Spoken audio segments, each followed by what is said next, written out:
Hello and welcome to this very special interview edition from BodyslamNet. My name is Mark O'Brien. I'm joined today by Alex Shelley, one half of the Motor City Machine Guns, former TNA World Heavyweight Champion. Alex, how are you? Thank you very much for having me today. Thank you so much for having me, and I'm doing well. Excellent, excellent. Listen, Alex, you're obviously hugely topical at the moment. You've just come off the back of a huge, unbelievably successful run as one half of the Motor City Machine Guns, as well as recently being TNA Heavyweight Champion. We've beaten the likes of Steve Macklin, Jonathan Gresham, Brian Myers, and so many more. Really incredible historic reign as part of that. But I wanted to just kind of chat to you today about your own career, your own kind of path trajectory to kind of what's brought you to the point you are today, where I suppose in your own words, you're excited by testing the waters out there at the minute. So when I was kind of researching ahead of this interview, I found it, something that was really, really cool stuck out to me was one of your initial trainers was Scott D'Amore.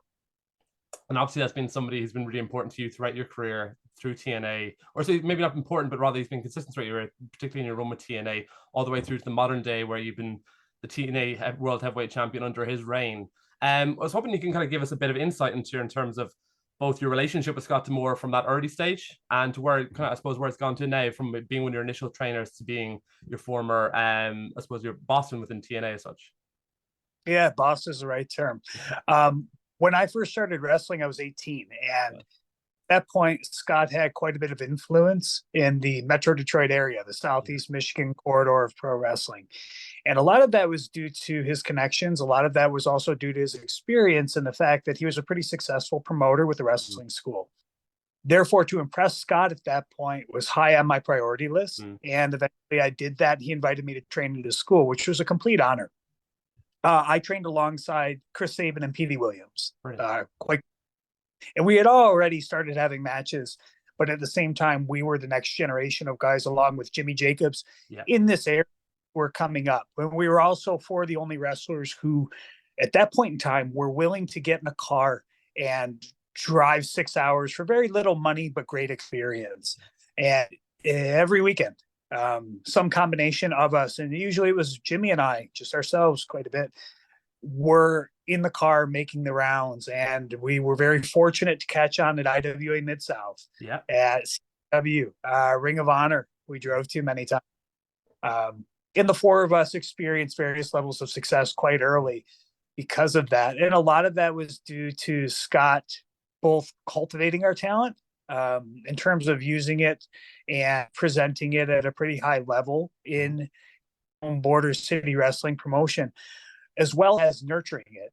And it was somebody who was kind of on the tail end of a generation that really doesn't get to impart their knowledge upon people all that often anymore. And a lot of these lessons, a lot of these tricks of the trade, I don't want to say they're lost. They're just a lot harder to find because wrestling is so different now. And this was 20 years ago. We were able to benefit from his learnings, and his mentors were guys like Terry Taylor. He worked in the WWF. He worked in WPW. So he got to be around all these different people who I grew up watching as a very young child. And they really, truly were both journeyman pro wrestlers, but also just cut from a different cloth. And it was a totally different generation. Every generation says that about the one previous and the one in front of them as well. But I'm very fortunate to have been able to participate in a lot of those learning sessions from Scott. As far as my personal relationship with him goes, he's always been a mentor to me outside the ring too. And I'm somebody who I don't know what the proper terminology would be. Maybe a bit of an aberrant in terms of pro wrestling, because there's been so many times in this industry, especially in the past, probably 10 to 15 years, where the business was going up or opportunities were in front of me. And I took a different route, usually in the form of academia. And I've gone to college 2 separate times. I have 2 degrees and part of a master's. Scott was always encouraging of that. And it wasn't necessarily something that constructively built my pro wrestling career in a lot of ways. I had a friend of mine say that there were times where I took my foot off the gas when it related to wrestling to embark on these other ventures. And that's probably true, but I don't think anybody would argue that gaining a further education is a bad idea, that having a contingency plan outside of pro wrestling is a bad idea. So it's just, you're damned if you do, damned if you don't. Scott was always encouraging of that. Gosh, I remember he wrote a recommendation letter when I applied for my program in business. That was years after that. I'd get recommendation letters to go to school for physio. He wrote one of those as well. And he was always supportive of what I wanted to do, whether that was wrestling or whether it wasn't. And very much like a patriarchal figure to a lot of us. I think that's part of the reason that so many people were sad within the TNA wrestling / Impact community when Scott left. And I've said this before, but they lost not just a boss that they loved and trusted, but they lost a mentor or a coach or a family member. And he hit on all those different cylinders for me. Yeah. No, I can completely empathize with that. You touched on so many really salient points there without that piece. One of the key things you said at the start there when you're talking about your journey through IWA, Mid-South, and CZW and Ring of Honor, you talked about being the next generation, but you're also part of Generation Next. You got to do some really cool things, particularly with Ricky Steamboat. Yeah, and that was something really, really cool. Like I really enjoyed personally looking back on. What was that like working with Ricky Steamboat when you guys then had to face like the likes of CM Punk, Ace Steel, Jimmy Jacobs as part of their team? What was that whole program from being such a young age, being thrown in such a deep end with a legend, and then other people of the similar age group was Punk and whatnot? What was that program like working with people of that ilk? Right. So my mentors when I got to IWA Mid-South, the guys that I really looked up to were Punk, Cabana, and Hero. And I had met them probably about a year and a half before I ever debuted at IWA Mid-South, because when I first started wrestling, I was doing anything I could, not just to be on shows, but just to be in the environment thereof.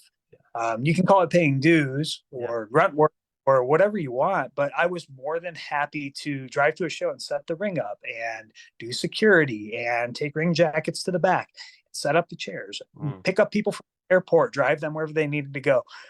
You told me to do it. I was happy to do so. Punk, Cabana, and Hero were the hot indie guys who were getting brought up to Detroit. And they're probably about, I would say, 4 to 5 years older than I am. So certainly not a generational difference, but certainly they were seniors and I was a freshman, if you were to look at it in those terms. And I just really looked up to them because, again, I saw how they did it. They hit the road. They wrestled everywhere they could. And that was instilled upon me and Jimmy and Sabin and Petey as well. But especially me and Jimmy by then, because we were at IWA every weekend for a long time, or at least as much as we could be. So you flash forward, maybe a year or two, and now I'm in Ring of Honor, and Punk got me my job in Ring of Honor. And I'm wrestling Cabana, and I'm wrestling Punk, and I'm wrestling Jimmy Ace Steel. And by that point, I wouldn't say I was on their level. I don't think that really applies to anybody, right? Like you're always on. Yeah. But at the same time, I had been around them enough to know that I could go with them. I had that confidence. And working with somebody like Ricky Steamboat, he was probably, outside of Tracy Smothers in Sabu, the first legend I was around a lot in Ring of Honor. And that's part of the reason Gabe used him as much as he did, so we could learn from him. And he was quite educational in the back, right? So yeah, we're doing this angle where we don't want him there, but at the same time, I was more than happy to have him there. If I'm going to pull the curtain back enough. And it was both thrilling and surreal for a moment. It's always surreal for a moment until it's not. And I think that's one of the things that truly shows that you are meant to do this, is it's okay to be awestruck for a beat, right? Like I imagine anybody when they step into a new environment, no matter what it is, there's some nervousness. I'm sure if you measure the heart rate, it'd spike. But are you able to get the job done past that point? And if so, good. Then this is your calling, and you're going to be just fine. And I think that's what happened to me in those situations. No, it was awesome to kind of look back on, particularly like I'm a 32-year-old man. It was kind of very much the kind of type of wrestling that got me involved and really, really intrigued into wrestling. As I said to you off air, the first wrestling show I ever saw live was you competing in Dublin back in 2009 as over 2 nights. It really, really inspired me personally to go and pursue that later in my own life. So I really appreciate that. So following then kind of that stint with your Ring of Honor and IWA Mid-South and CZW, then really made your kind of self a household name within TNA. You first came into TNA, you had a really quirky spot, I would put it, perhaps, but not just part of the exhibition, but also within like the paparazzi productions with Kevin Nash and whatnot. What was that like again, as somebody so young to be under a learning tree such as Kevin Nash and people backstage as Dusty Rhodes, but you're also being exposed and put into an environment where you're out of your comfort zone and you're having to try to do different things, such as that paparazzi production. What was that like for a young talent such as yourself? Yeah, I was actually starting to gain quite a bit of confidence at that point. Part of it was because, and this happens to so many young wrestlers when they step into a bigger company, they tend to spin out. And what I mean by that is everybody, if they're good, especially, wants to help them. And it's coming to a good spot, but you end up getting so much advice that oftentimes people forget what made them special in the first place, because you can't serve every master. It just can't. And there's a way to definitely apply advice you are given. But if we are to look at it from a mathematical standpoint, if you apply 1, maybe 2 variables per match that you've not used before, you can probably deduce what went right, what went wrong. If you start to make it overly complicated and it goes from algebra to trigonometry, then it's going to be a lot harder to decipher what you did right and what you did wrong. Certainly, when you get feedback, often it comes in the form of you either did great or, gosh, you should have done this. And you did great does nothing for anybody, but at the same time, you should have done this is one thing. But if you hear that 6 times because you did 6 different things of what truly worked in the first place. So that definitely applied to me when I first came in 2004. And that's part of the learning curve. By the time Dusty got the book, as all bookers do, they will often take the company in a new direction. And usually that's why bookers change, right? Because the company is going to go in a new direction. And you can fault bookers for making things radically different or using different wrestlers.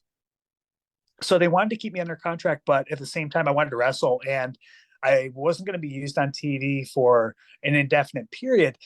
I asked for my release so I could go to Japan. And that was probably the best thing I could have done. So if you look at 2005, I really decided to myself internally, I'm still quite young at this point. I think I'm 22, 21. And okay, I'm going to knock it out of the park. I'm going to do as much as I can. I'm going to try everything. I'm going to knock on every door. And if somebody answers, great. And if they don't, I'm going to keep knocking until I'm told to go away. I got to go to Japan for 01 Max. Spanky took Brian Kendrick. And I did very well there, to the point where I was on every tour for the next year. Maybe 4 or 5 months after that, I got a call to come back to TNA, and I thought to myself, okay, let's learn from my mistakes the first time around, but now I'm going to wrestle the way I want to wrestle, and I'm going to do what I want to do, because I tried to listen to people the first time. It just didn't work, and I didn't feel good about it, right? Like, it just didn't feel right to me.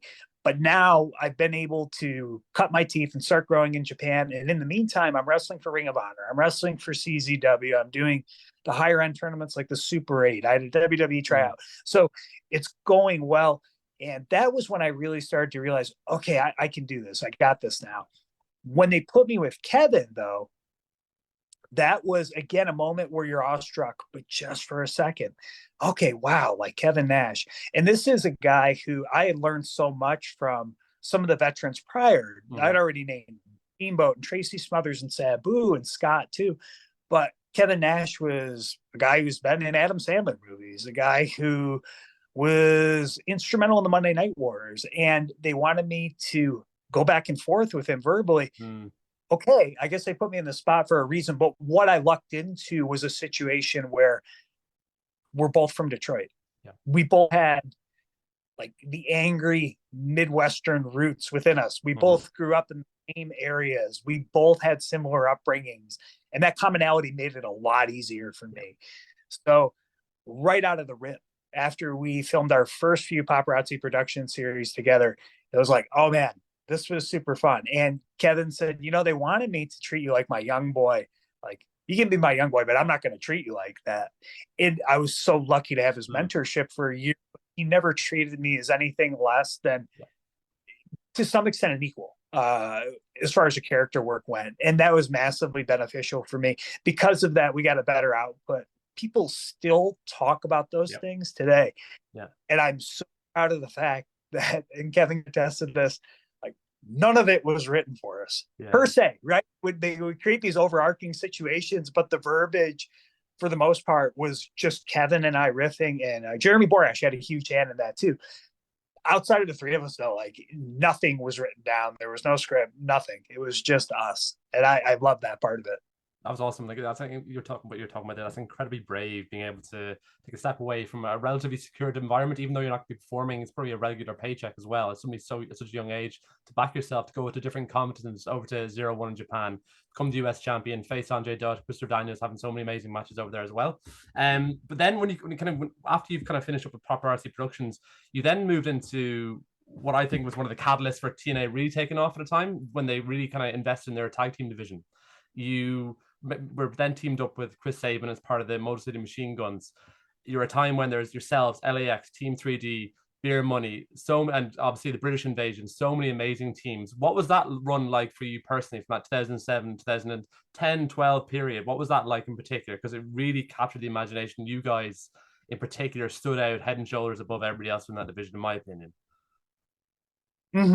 So honestly, if it weren't for 0-1, there would be no Motor City Machine Guns. They asked me to pick a tag team partner for my third challenge at their NWA Junior Heavyweight titles, and I picked Sabin. Yeah. And by that point, he and I had so many matches against each other, and we had been so comfortable with each other because we had been friends since 2002. So almost 5 years of really close friendship at this point. And we won. I didn't think we were going to win, but we won the belts. And when we did, we main evented this Quark and Hall show, which was sold out for 0-1 Max. That was a good thing at the time. And they said, please take the belts back to North America and defend them. Okay, so we took it back. And at that point in time, he's a good guy in TNA, and I'm whatever the hell I am. But PWG gets credit because they were the first American company to book us as a tag team. And we wrestled a lot for this smaller independent that was quite impressive, historically called UWA in Toronto. So we were defending these belts in the US and Canada. And long story short, TNA didn't really see us as a team. That changed in 2007. They had a lockdown match in Missouri. And it was a 5-way X Division match. Just so happened that Sabin and I, by that point, were the only two bad guys in it. So we decided, why don't we use our tag team? And we did that. And when people saw him for the first time, I think they were kind of blown away. It's just like, wow, the timing of these guys is pretty impressive. Ultimately, that's what it was. So we developed this style, and both of us had a lot of Japanese experience at that point. He had worked for All Japan quite a bit. We were no stranger to that part of the world. But I think ultimately we ended up changing the style because we were so much smaller than all the other tag teams. And it became a mentality of, we'll hit them 4 times before they even hit the ground. Right? No pun intended. But I remember Doug Williams kind of goes, yeah, that's why you guys are the Machine Guns, right? Like a rat-a-tat-tat style. And I was like, oh, yeah, I guess you're right. But we had so many great teams to work with, learn from, too. And I look at the TNA tag division, it was never especially thick. Same time, we went through it for probably about 3 years, and we just all of them, right? So we learned so much from Team 3D and got to wrestle LAX, and I think the Rock and Raven faction were incredibly underrated. Jimmy Rave was one of my best friends. We had really good matches with them, and then they put Beer Money together, and that was something special for us for quite a while. We were relatively instrumental in getting the Young Bucks a tryout for TNA, and we had their first match there, to where TNA literally came up to them right after and said, we want to sign you guys. Like, well, of course you do. They're Young Bucks. They were awesome. And there were so many other teams along the way, but you mentioned the British Invasion too. I think Doug Williams is like pound one of the most underrated pro wrestlers as far as mechanics go, and Nick Aldis is just something special in very different ways than Doug. And it was really, really right time, right place, and being very different than anything else that was out there, which TNA gave us a platform to be. Yeah. So it was funny, like off the back of that kind of run, particularly up to about 2010, yourself and Chris obviously went on your kind of different paths briefly. You said you're talking about you upskilled yourself, you went off to Japan, you formed the Time Splitters. But I just wanted to touch on how special has it been this last kind of 2-year run, I suppose, when you're kind of reunited with Chris, you're going to get the flowers you've deserved. You've also got to be world champion in a singles division while he's the X division champion at the same time, also finishing up with TNA, essentially going out as tag team champions before dropping the belts in your last match. What has this last run with TNA meant to you personally? Oh man, it was massive. So I went to medical school, and we were together in Ring of Honor for a couple of years there. I was doing both. I was in school full time and wrestling for Ring of Honor, and we got the tag team titles there. We did okay with them. But eventually my contract ended in 2018, which I knew it was going to. I had all orchestrated this ahead of time, and it worked out perfectly. So our clinical started in May of 2018, and you have to do those for many months, and then you have to a board exam, right, to get your medical license. So yeah, I was effectively done in pro wrestling. Never planned on retiring, but I also didn't know what's going to happen. I never presumed to. And Saban wrestled for Ring of Honor on his own. I got my medical license, and I came back to wrestling in 2019. I contacted Ring of Honor, said I'd like to come back here first because they put me through medical school effectively. And my 2019 was really good. I never went back to Impact, and I started to get some confidence on higher level independence. And I coached at the WWPC. I ended up early 2020 working for NXT, and then the pandemic happened, right?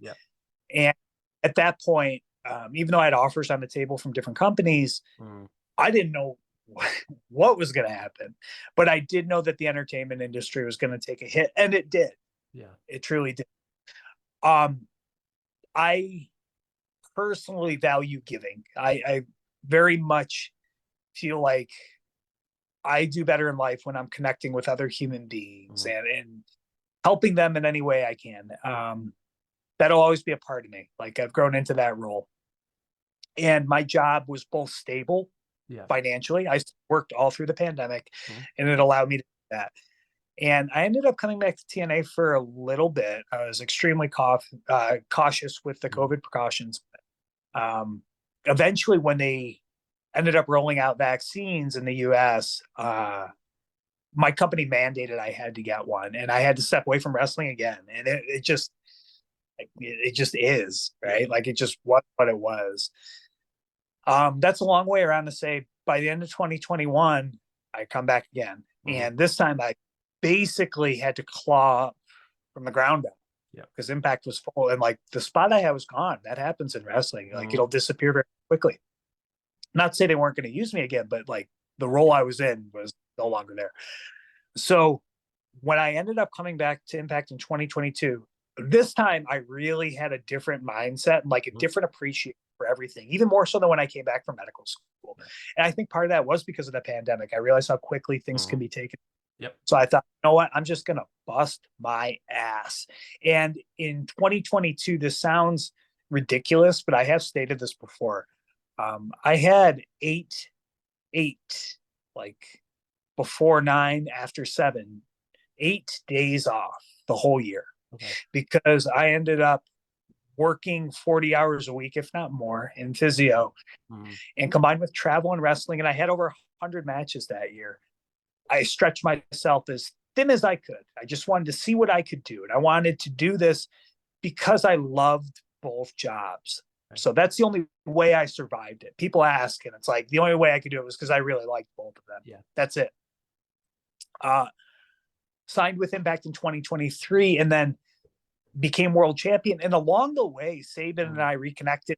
We're winning the New Japan Strong Championships. We're winning the Impact Tag Championships. We're winning the GCW Tag Championships.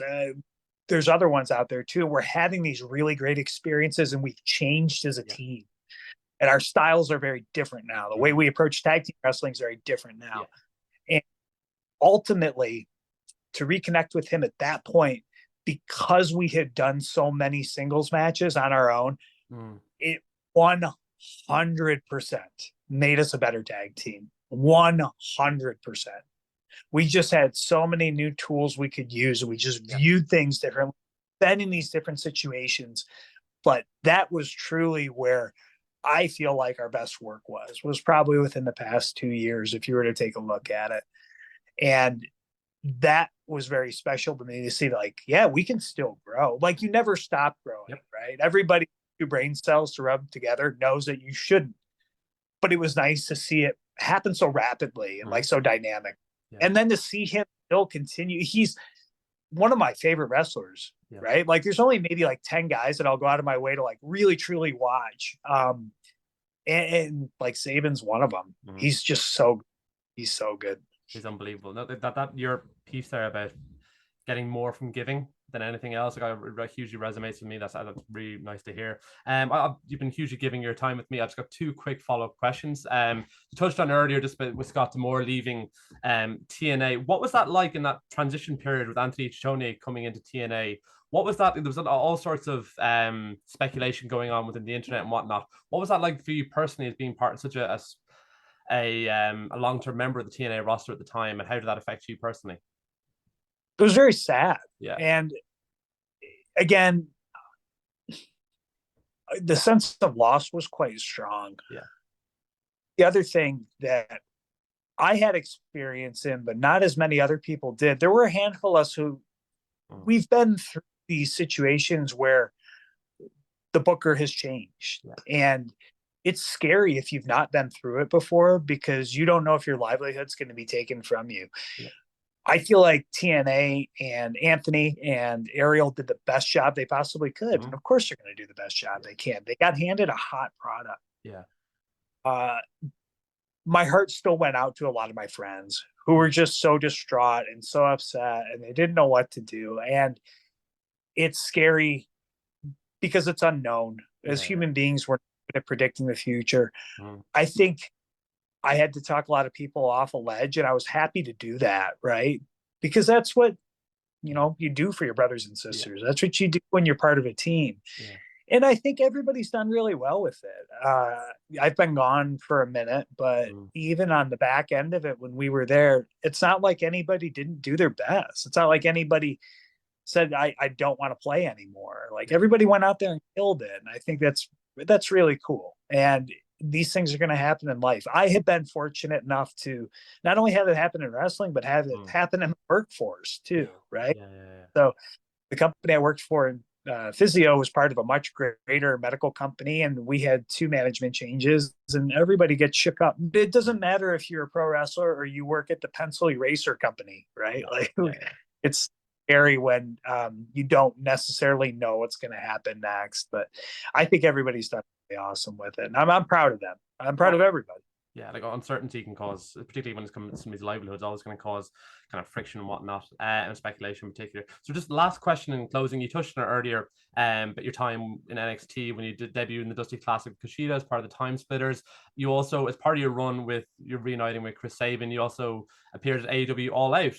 But I won't ask like where your future plans are or where you're going to land next. But I would love to know, is there any particular tag teams you got your eye on for future opponents across any company across the world? Any dream matches you have left in your bucket list at this stage?